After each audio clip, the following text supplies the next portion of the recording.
Good afternoon again. My name is Aaron.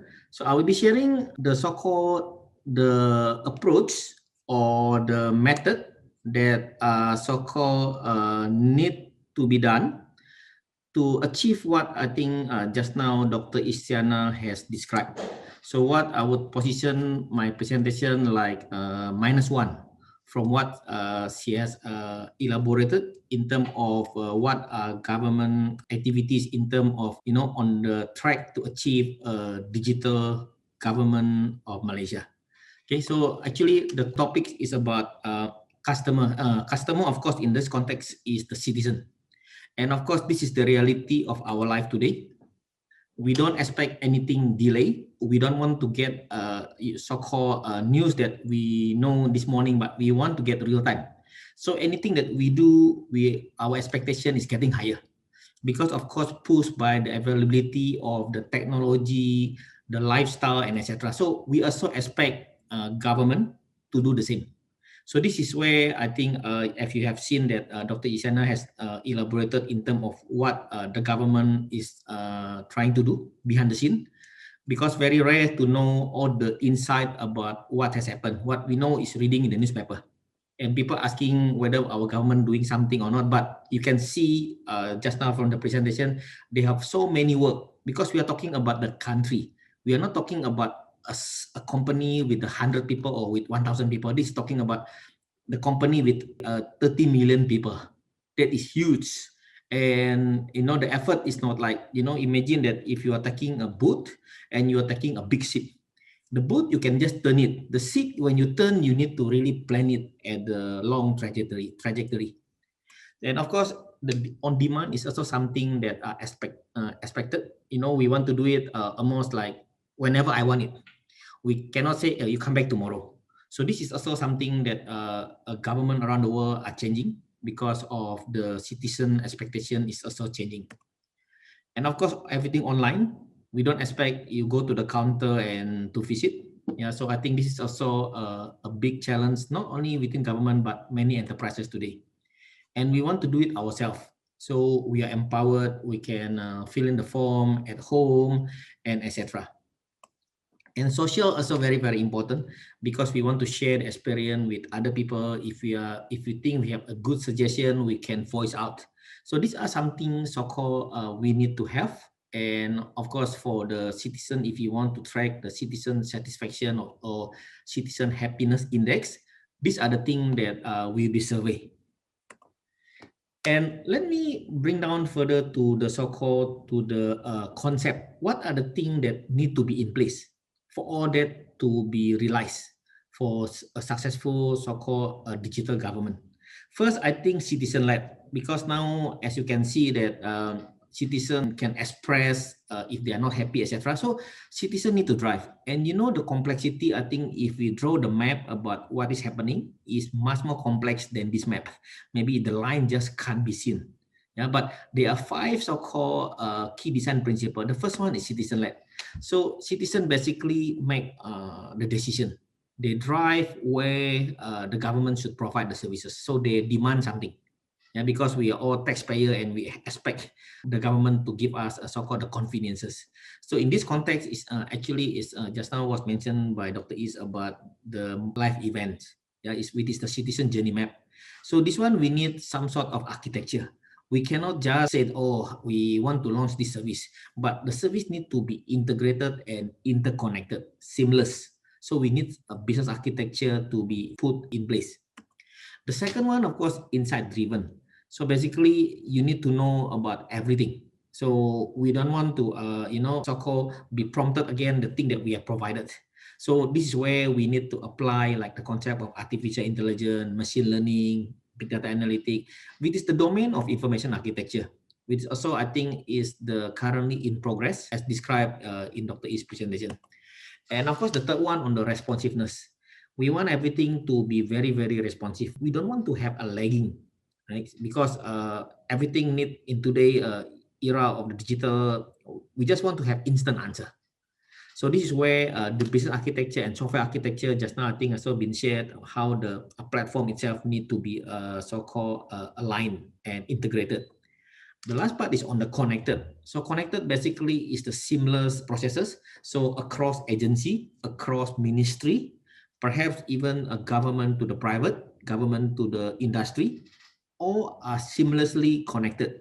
This is where the business architecture and infra architecture need to be in place. And so these are some of the key design principles. And of course, this is just, I believe you have seen this illustration. So yeah, it has been circulated in the many social media and etc. But let's just look into the situation, the context. This is what happened when if we as a parent, we buy a new toy and we want our baby to be happy. Okay, because we love them so much. So we just hang the musical, toys for our baby to enjoy. But what happened when you are a baby? It's quite pathetic, isn't it? So you see all that, and there isn't anything cute at all, right? So this is something that we all need to be aware. We all need to be so-called put this in mind when we provide new services, because we really need to put ourselves into the recipient rather than to the provider.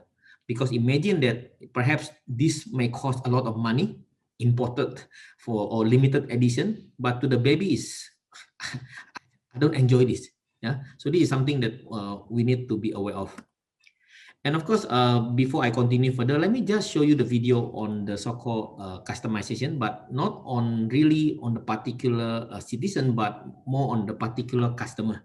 How this concept on the restaurant doing a tailor customization to know that which time of the day, which are the so-called the profile of their customer visiting the so-called this restaurant. So let's enjoy this video for about 3-4 minutes. Every restaurant wants its customers to be happy, but how can you tell whether this is actually the case? And how can effective improvements and innovations be made to your services? Finding the answers to these questions requires knowing more about your customers. What sort of people are they? What do they expect from the restaurant? Customer journey mapping, seeing things through customers' eyes, allows us to take a good look at a restaurant's services from the outside. Customers are asked to share their experiences in detail as part of our in-depth qualitative research. Cultural probing, one-on-one interviews, observations are all part of the customer journey mapping methodology, providing great insights and data to develop different personas. This student is looking for a comfortable place to eat and work with fellow students. He'd like to place group orders in advance, but finds the mobile website too complicated. This woman is having a tough day at work. She wants the convenience of ordering online and still having a relaxing time eating healthy food. This senior citizen is feeling lonely at home. She wants to go out for a snack and maybe a chat, but finds it confusing to order food at the counter. Finally, this working man is in a busy meeting. He would like to have his lunch delivered during his break and is anxious that it arrives on time. These customer journeys serve as a source of inspirational ideas.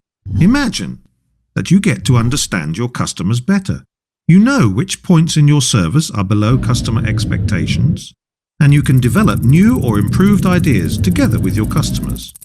Let's say our student places his online group order without any problems. At the restaurant, his group sits at a large table with power socket, games and free internet. Our working woman can easily make healthy choices thanks to the clear information about nutritional values and ingredients. The atmosphere in the restaurant is relaxing and, after lunch, she can even stay for a free chair massage. Our senior citizen is shown to her seat by the friendly staff, where her order is taken. She soon finds someone to chat with. And our working man is focused on his meeting, sure that his business lunch will be delivered on time. Customer journey mapping enables you to effectively improve your services and work on a healthy future for your company, a future with happy customers. We can imagine that just now about the video is exactly what happened when we map a particular journey. So this is also another map, even though in the boxes, but you can imagine that this so-called shop has already put the emotion of their client. So they put it in from the, if you see on the left hand side, from horrible, bad, neutral, satisfied, and gratified. So every journey step that a customer going through their store, they know that some of the experience are not too good, right? If you can see on the number 18, I want you to focus on the right bottom, number 18, between horrible and bad when they do their own installation or when they are picking up a stock. But when you see about the number 9, right, when you want to try the product, you can sit on it, you can play on it as though like it is yours in their store. Okay, the display setting is very beautiful, number 8, and then number 6, product quality is number high, and the price also is average, and in fact good value, number 7. And of course, some of the things that are not too good is like a checkout when you want to make payment, but they sell a so-called ice cream and hot dogs at the cheaper rate. So you can have a guess what store is this. And of course, these stores are available. I think there are 2 or 3 stores in Singapore. There are, I think, got 4 stores in Malaysia itself. They have in JB, in Penang, 2 in KL. So this actually about IKEA store. So IKEA store has designed their so-called journey, the customer journey, to go through this type of so-called emotion, right? Imagine if you are trapped in the middle of the store and you want to get out fast, you just don't know which exit to go through, because the exit could be emergency exit. It's not really going back to the so-called exit that you enter. Okay, so all these are designed in such a way to have a customer experience. So it's the same thing with our so-called design for so-called live event for the citizen. There are things that we cannot give so-called a gratifying. There are certain things that we leave it as the bad or neutral because we need to balance. This is talking about architecture. Yeah, not everything at the super gratifying. If you want to be super gratifying, then you have to pay premium for your product and services. So there are actually 5 building blocks of the citizen journey mapping. The first one is persona. Persona is where I think just now you have seen in the video. I think even the Dr. Is already mentioned that some targeting the disabled community, some targeting a visitor, some targeting citizens, some targeting a housewife, some targeting a business community, and etc. So we really need to tailor the persona. And secondly, on the timeline means basically is the particular moment that a particular group need these services, right? For instance, we need to renew the passport every 5 years or 10 years, and we need to apply a certain type of the permit. So we know the timeline when it's coming.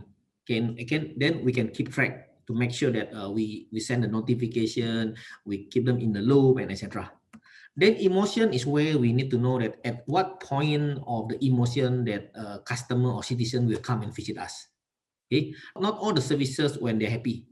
Imagine that if you are doing a so-called counseling, so could be a people that are anger or anxious come to you. If they're happy, they will not visit your store or your services. So we need to know the emotion as well. And of course, the channel. How do you want to provide these particular services in what channel? And the touch point, whether you have a particular kiosk or a particular counter or etc. So these are things that need to be put into the design. And this is an example on the particular customer that want to browse for the book online. So you basically you go to certain website and you want to browse particular book. So of course they got the step that you will need to do, right? You have to search the keyword, you enter, you browse. Then after that you read the review, you look at table of contents, and at the end you buy. After that you go for delivery. So we need to know that at any point in time on every step, where are they? Perhaps you think like you're providing a good service, but you need to get the independent review and feedback from the client. What happened for every of the journey interface when they go through online browsing the book to buy from your store. And the next one is, of course, another example on the service design. Like you got a various customer journey mapping, but I want you to focus on the left bottom, right? Various touch point and various internal department collaboration. So like you think like just now we want to provide a similar services for the client, but actually behind the scene, you need to design a process flow or value stream that touching a various department. If one of the department not cooperative or didn't have a smooth transition, your customer experience will definitely break. So these are something that enterprise architecture playing a critical role for us to understand this and to analyze the opportunity. And of course, this is another, just now is the same on the previous slide, but I put it in the boxes, but I want to highlight on the bottom layers. So the bottom layers actually is very, very key. Without analyzing the architecture in detail, we might miss the opportunity to improve our so-called services. We are talking about e-government services integrated across ministry, across agency. And this is actually is very, very large. So we really need to understand the gap in terms of the business, data, application, and infrastructure technology itself. So basically the method of identifying and recognizing the opportunity at hand, how we can improve the yellow part and the red part, so that citizen going through the live event, they can have a smooth, seamless experience. And of course, the concept to do that, I think this is just one slide that are technical about TOGAF, about the so-called the framework to execute the enterprise architecture. So in terms of the strategy and motivation layer is that we need to know, just now, I think mentioned by Dr. Is got so many trusts. So we need to put that into the particular design to understand the context. Then after that, we start doing the business architecture in terms of just now doing a mapping on the live event and identify the gap opportunity. Likewise, for the application and technology, what are the opportunity at hand? Because when you have some sort of gaps, there's basically an opportunity for improvement, basically a project that keep us going and make us very, very busy. And with that, let me just wrap up in the context of what sort of the digital EA platform provide. So basically, it target a quite number of key stakeholders. So the first one is more on the like head of strategy in terms like you develop strategic planning, ICT strategic planning, ISP or PSP, and how that can be realized with the various initiative.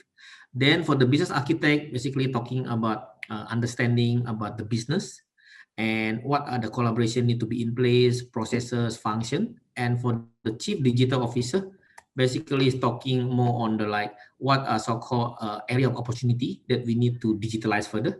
And for the chief customer officer, looking more on the like just now doing a mapping and understanding the customer journey, the gap or the what are the area that we need to improve. And for the architect and the portfolio manager and of course the solution architect, basically to understand on the what are the model in there, what are the impact, what are the thing that when we make some changes, what are so-called the thing that interdependent or intra-dependent. And of course for the investment or the budgeting itself, we need to put the priority and which are the so-called the quick win. Quick win mean is the high value and the less risk. And of course for the risk officer to analyze if in case got any vulnerability, which are the so-called application infra or the business that we need to quarantine. And for the CIO itself, for the public sector to understand the whole process of the transformation and be able to track. So with that, I think I want to hand off